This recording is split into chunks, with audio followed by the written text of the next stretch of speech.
This is Max and Mia podcast. Hey everyone, welcome back to the Max and Mia podcast. As you know, every Wednesday we switch things up a little. That's right. I'm Rachel, and today I'll be hosting the show together with Matthew. Max and Mia will be back this Friday as usual, but for now you've got us. So let's get started. So Matthew, how was your morning? Honestly, pretty great actually. I put on a pair of pants I hadn't worn in months, and I found $50 in the pocket. No way. That's such a great feeling. Right? It's like getting a gift from your past self. So what are you going to do with it? I don't know yet. Maybe I'll just let it disappear into something fun. No plans, no pressure, just a little reward. I love that. Honestly, it's funny how something so small can put you in such a good mood for the rest of the day. It really does. All right, speaking of mood, let's shift gears a little because today's topic hits a bit closer to home. So here's something we've probably all gone through. That awkward moment when you want to say no, but somehow the words just won't come out. Or when someone makes a comment that crosses a line and you completely freeze. You just don't know how to respond. And that's hard enough in our native language. Exactly. Now imagine trying to handle that in English. That's exactly why today, besides learning English, we're going to walk you through 6 techniques. These techniques will help you build the mindset and the habits you need to face these situations with real confidence. And trust me, they'll make your everyday life a whole lot calmer. We're speaking from experience here, too. These aren't just theories. They're techniques we actually use in our own lives. And honestly, one of these skills was the one I resisted the most when I first tried to put it into practice. Really? Which one? I'll let you find out. But I can tell you it ended up being the one that helped me the most. Now that's a good reason to stick around. One more thing before we start. Remember that our goal isn't just to help you learn English. We want to help you use English to create more opportunities in your life. Whether that's getting a better job, adapting to a new country, studying abroad, traveling with confidence, or simply opening doors that weren't available before. Because at the end of the day, English isn't just something to study. It's a tool that can help change your future. And if you're serious about reaching those goals faster, consider joining our channel membership. Our members get access to exclusive content, extra learning resources, and a community of motivated English learners who are working toward the same goals. It's a great way to stay consistent, keep improving, and get even more value from every episode. You can check it out using the Join button below. We'd love to have you with us. All right, let's get into today's episode. Okay, let's start with technique number 1. And honestly, this is one of my favorites. Same here. I feel like this one can help so many people because we've all been caught off guard by a comment that just didn't sit right. Exactly. So the first technique is all about how to respond to offensive comments without freezing up or feeling small. Before we go further, let's pause for a second. We're going to use the word off guard a lot in this section. Being caught off guard means being surprised by something you weren't ready for. Good one to know, because that's exactly what happens in these situations. You're just not ready, and your brain kind of blanks. Right. So one of the most useful tools here is having a few short, calm phrases ready in advance. Something like, "That's not okay," or "I don't appreciate that." And the key is saying it calmly, not aggressively. You're not attacking the person, you're just setting a boundary. Another technique is using silence on purpose. Sometimes just pausing and looking at the person without saying anything right away makes them realize what they said was inappropriate. That's such a powerful one, because silence can feel more uncomfortable for them than any comeback you could think of. Actually, this reminds me of something that happened to me on a trip a couple of years ago. Oh, tell it. So, I was traveling alone through a small town, and I stopped at a local market to buy some fruit. This older man started making comments about my appearance right in front of other people. Oh, no. Yeah, I just froze. I didn't say anything. I just grabbed my bag and walked away as fast as I could. How did you feel afterward? Honestly, frustrated with myself. Not because I didn't have the perfect comeback, but because I let the moment control me instead of the other way around. That makes sense. Looking back, what do you think you could have done differently? I think if I had just paused, looked at him directly, and said something simple like, "That's not appropriate," it would have completely changed how I felt walking away. It's funny how something so small can shift the whole outcome. Totally. And that's the thing. You don't need a clever comeback. You just need one clear sentence and the confidence to say it. You know, I actually had something similar happen once during a work trip. A colleague made a joke about my accent in front of the whole team. Oh no, how did you handle that one? I laughed it off at first, kind of brushed it aside, but it kept bothering me the rest of the day. So what would you do differently now? Now, I'd probably say something like, "I know you're joking, but that's actually something I'd rather you not repeat." Direct, but not hostile. That's a great example because it shows you can address something without creating a huge conflict. Exactly. It's about protecting your own space without turning it into a battle. And honestly, the more you practice these short responses, the more natural they start to feel, even if your first few attempts feel a bit awkward. That's such a good point.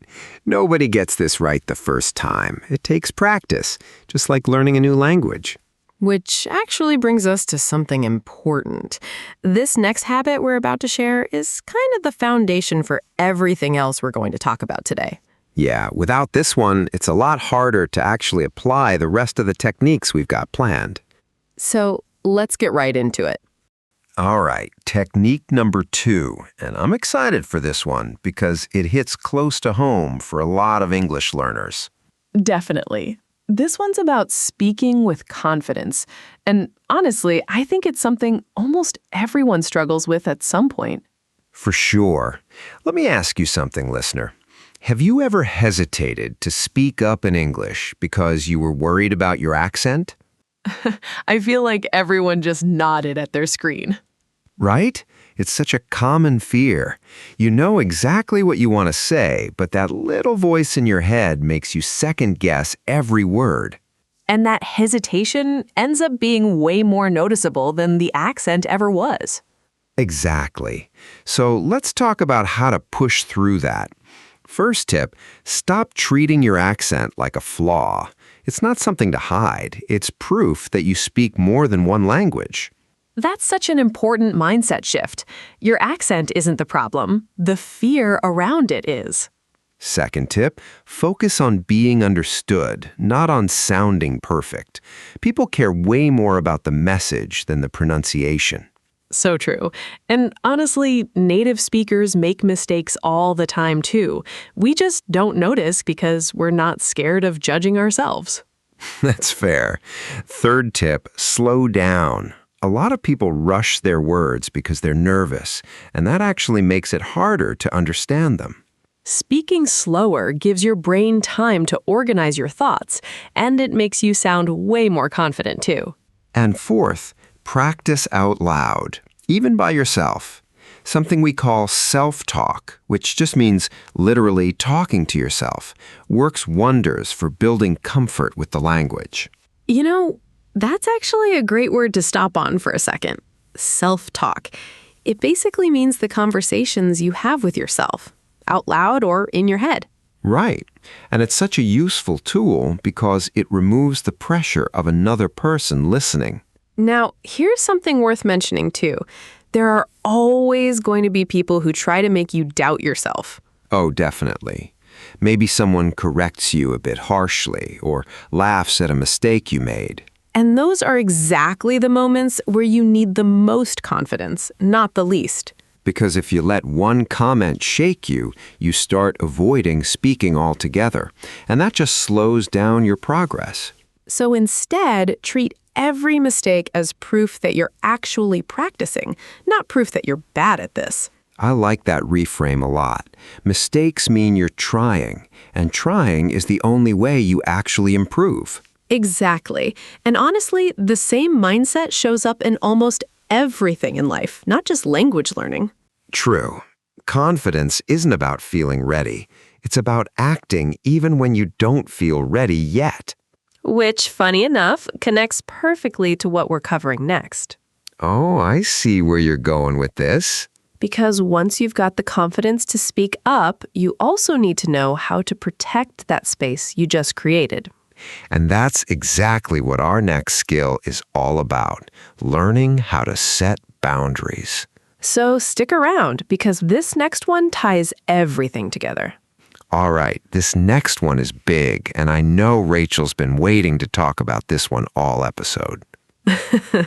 You're right. This is actually the skill I mentioned earlier, the one I resisted the most when I first started working on it. Learning to say no.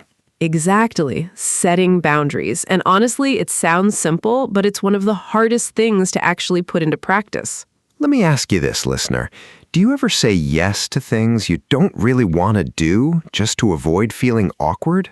I did that constantly. I used to think saying no made me look rude or difficult or like I wasn't a team player. That's such a common trap. So what changed for you? I realized that saying yes to everything doesn't actually make people respect you more. It just makes people expect more from you. That's a great point. Let's talk about a word that fits perfectly here. Overcommit. It means agreeing to do more than you can actually handle. That's exactly what happened to me. I overcommitted so many times, at work, with friends, even on trips, and it always ended in stress. Give us an example.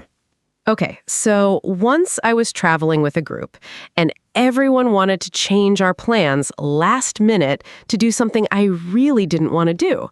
I said yes anyway, just to avoid conflict. And how did that turn out? Terribly. We ended up somewhere I didn't enjoy, spent money I hadn't planned to spend, and I was frustrated the entire day. All because I couldn't just say, actually, I'd rather not. See, that's the thing. Saying yes to avoid a small, uncomfortable moment can lead to a much bigger problem later. Exactly. A short, honest no in the moment is so much easier than dealing with the consequences of a yes you didn't mean. I've got one too, actually. A coworker once asked me to cover a shift for the third weekend in a row, and I just couldn't bring myself to say no. How'd that go?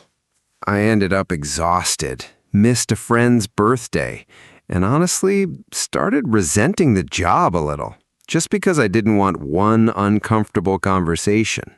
That resentment is so real. It builds up quietly until it just explodes. Exactly. And what's worse is nobody even asked me to sacrifice that much. I just assumed saying no would make me look bad. That's the tricky part. A lot of the pressure we feel isn't even coming from the other person. It's coming from our own head. So true. We build up a whole story about how they'll react, and most of the time it's way worse in our imagination than in reality. Let me ask you this too, listener.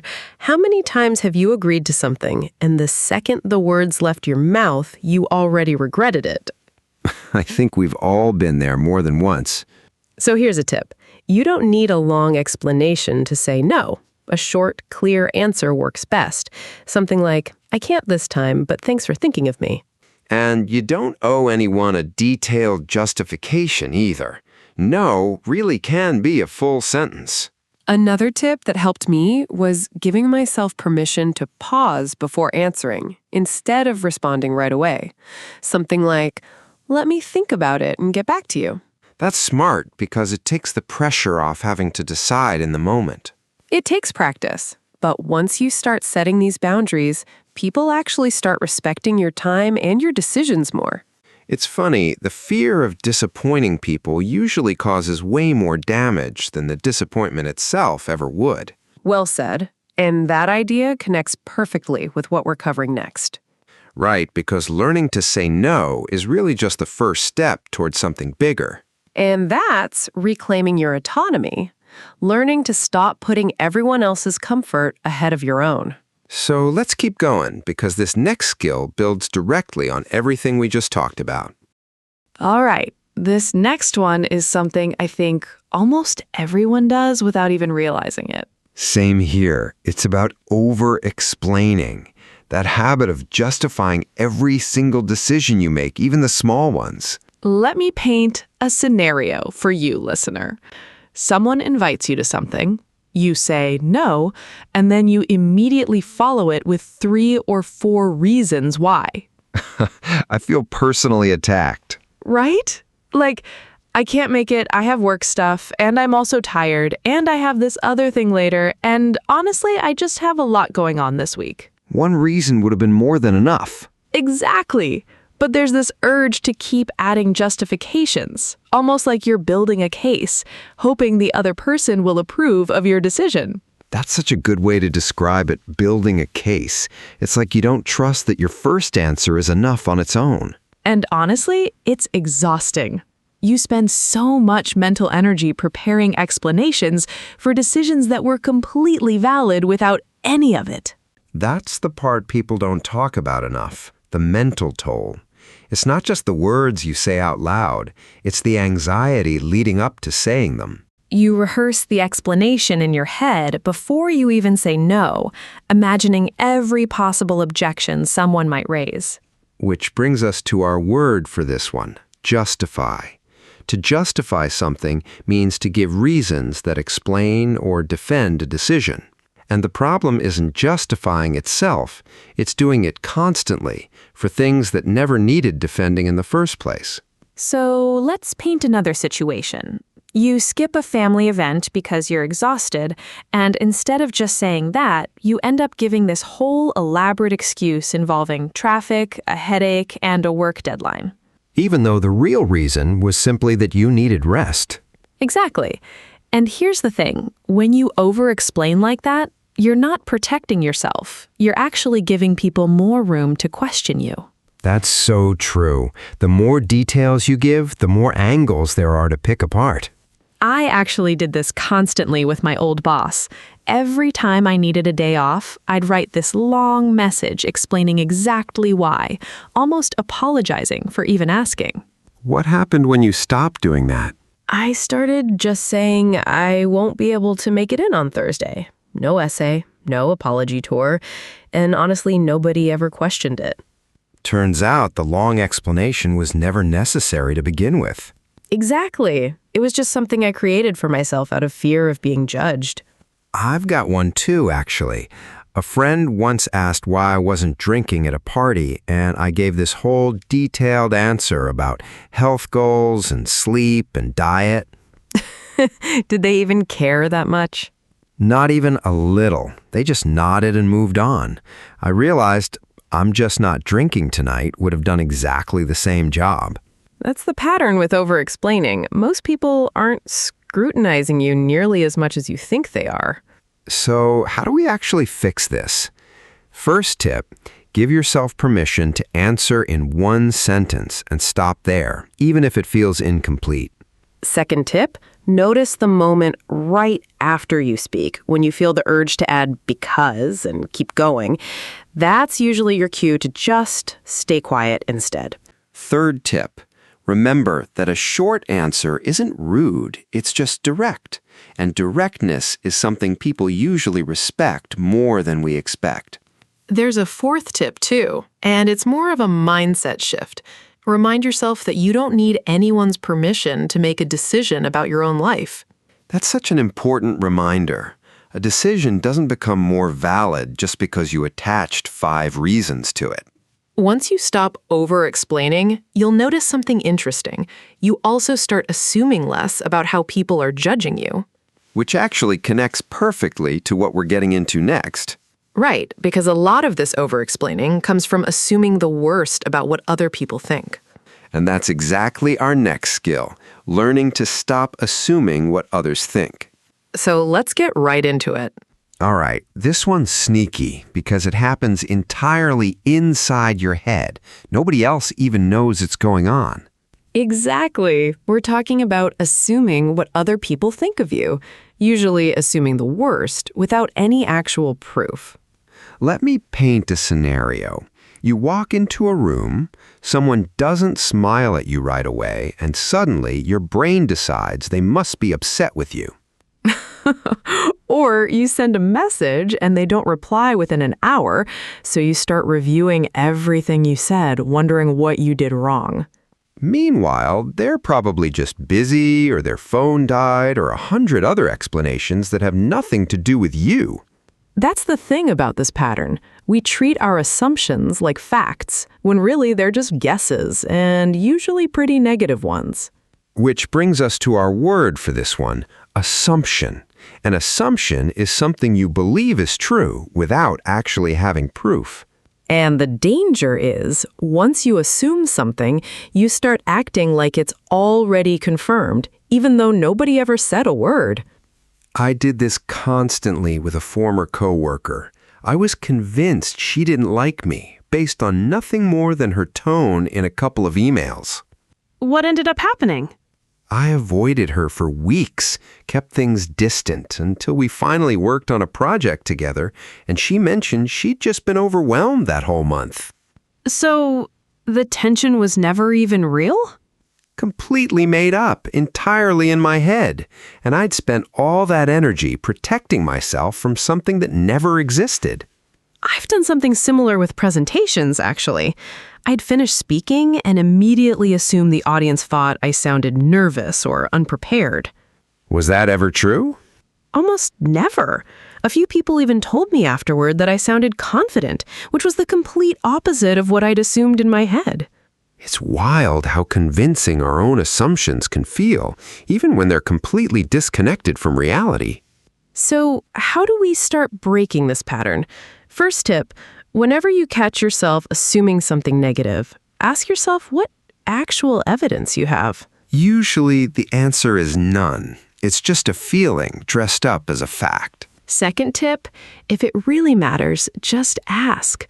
A short, direct question clears up more than hours of silent guessing ever could. Third tip, remind yourself that most people are far too busy thinking about their own lives to be constantly analyzing yours. That one's humbling, but honestly, it's true, and it's kind of freeing once it clicks. There's a fourth tip too, and it's about catching the spiral early. The moment you notice yourself building a whole story out of one small detail, pause and name it for what it is, just a guess. That naming step actually helps a lot. Once you call it an assumption instead of a fact, it loses a lot of its power over you. It really is. Once you let go of these assumptions, you stop carrying weight that was never actually yours to carry. And that idea leads perfectly into our final skill for today, one we think doesn't get talked about nearly enough. It does, because once you stop over-explaining and stop assuming the worst, there's still one thing that ties it all together. Learning to actually sit with discomfort instead of avoiding it altogether. So let's close out today's episode with that one. All right, this last one is something we genuinely think doesn't get talked about enough. Same here, and honestly, it might be the most important one of the entire episode. It's about becoming comfortable with being uncomfortable, learning to sit in that awkward, tense feeling instead of running from it. Let me paint a scenario. You're in a conversation, you say something, and then there's a pause, silence, and instantly you feel this urge to fill it.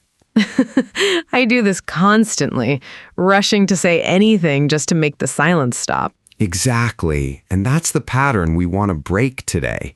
Discomfort itself isn't dangerous, but we treat it like it is. Which brings us to our word for this one, tolerance. Tolerance means your ability to handle something difficult without needing it to stop right away. Building tolerance for discomfort is honestly the skill underneath every other technique we've shared today. That's such a good point. Saying no, setting boundaries, not over-explaining, all of it requires sitting through a moment of discomfort first. Right. If you can't tolerate that initial tension, you'll keep avoiding all the other techniques, no matter how much you understand them. I remember the first time I really practiced this. I had to give feedback to someone I really liked working with, and it felt awful. What made it so hard? I just kept imagining their reaction, and my whole body wanted to soften everything or avoid saying it altogether. But you didn't avoid it. No, I sat with the discomfort, said what I needed to say clearly, and honestly, the conversation went so much better than I expected. See, that's the thing. We build up this fear of discomfort, but the discomfort itself usually passes within minutes. It really does. It's intense for a moment, and then it just fades way faster than we expect it to. I had something similar happen with public speaking, actually. Every single time, right before I start, my stomach drops and I want to disappear. But you go through with it anyway. Every time. And within the first minute or two, that discomfort always settles down, almost like clockwork. That's such a useful thing to remember. The anticipation is almost always worse than the moment itself. So, how do we actually build this tolerance? First tip, stop trying to eliminate discomfort completely, and instead just aim to survive it once. That reframe helps a lot. You're not trying to feel comfortable, you're just proving to yourself that you can handle the feeling. Second tip, practice in low-stakes situations first. Sit through an awkward silence on purpose, or ask a question you're slightly embarrassed to ask. Small reps like that build up your tolerance so the bigger situations don't feel as overwhelming later on. There's a fourth tip too, and it's about your body. Notice the physical sensations, the tight chest, the racing heart, and just breathe through them instead of trying to escape. That's such a helpful shift. The physical feeling isn't actually dangerous. It just feels intense in the moment.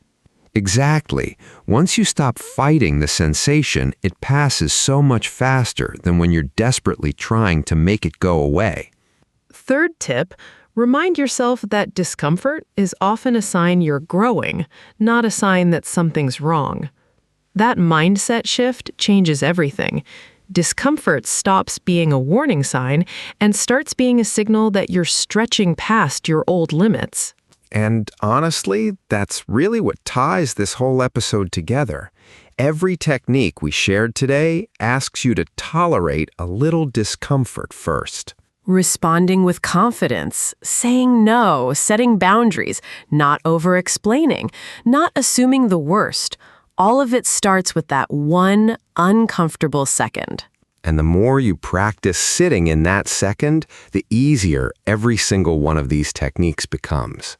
So that wraps up our 6 techniques for today. And honestly, we hope at least one of them gives you something real to work with.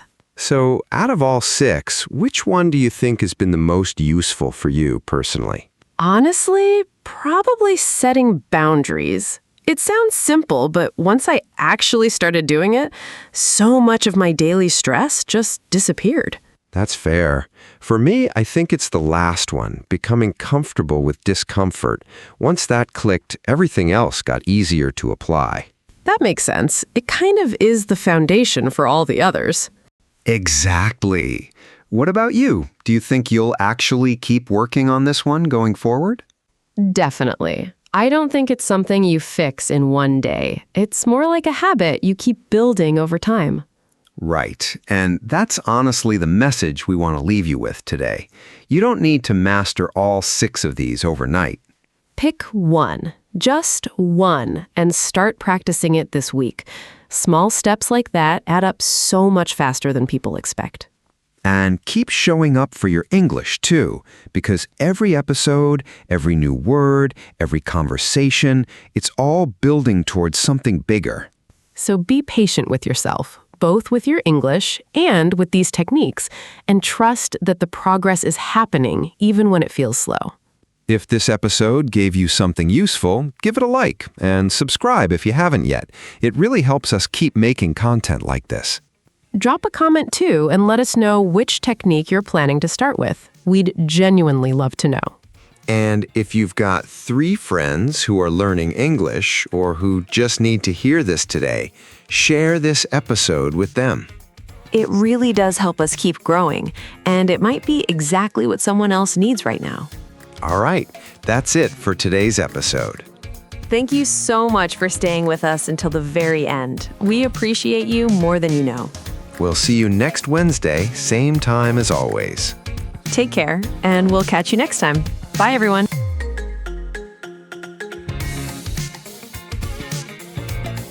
To keep taking your English to the next level, click on the next video or explore the others we've made for you.